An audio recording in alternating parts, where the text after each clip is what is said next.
chainsaws, etc. And when the go-kart craze came around, he got into that. Well, of course, it was racing. Bill got into it. One night we're there working at the shop back when 235 was one lane each direction, and Bill's modifying engines as usual. And how fast will this go? Let's find out. So we roll it out on 235, and I get in my 57 Pontiac behind him. South we go, above 70 miles an hour. Me this far behind Bill. Now, how smart's that? But we found out it would run in the 70s, and it didn't quit, so we were all right.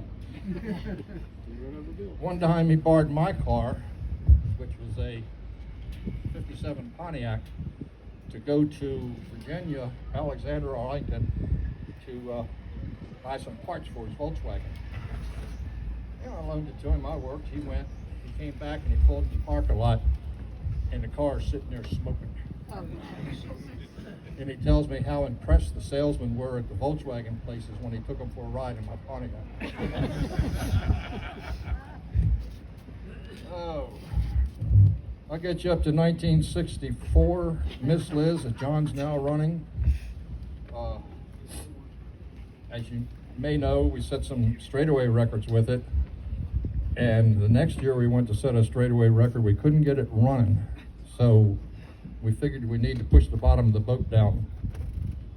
Cut a hole in the back seat tank and took the jack out of his Corvair and a piece of driftwood under the washboards. We jacked her down. Another time we're running for a record. We already had the record in the G class, but we wanted to up it, and we thought we needed to relieve the bottom some. So we take it over in the parking lot of a restaurant, turn it upside down, and start grinding it in the parking lot on a Sunday afternoon. He and I did some things that weren't really orthodox.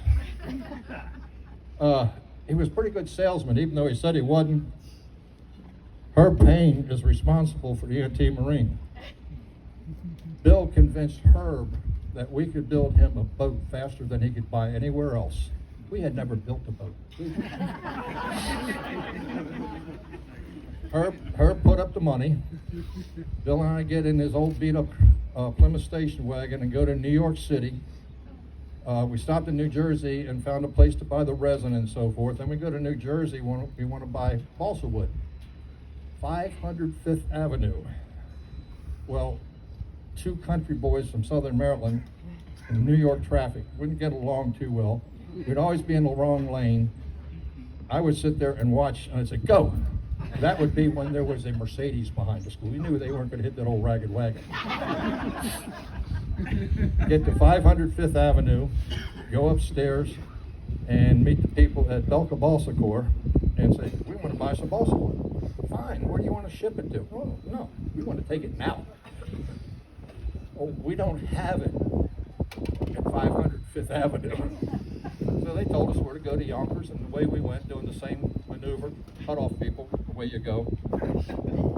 We got it, we loaded his station wagon down. I mean, it was doing one of these, nose up. As we're coming home, we stopped on the Eastern Shore to get gas. And the guy pumping the gas says, we have it in the car.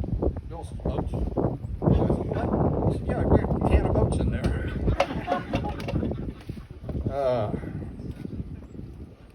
Excuse me? Let's see.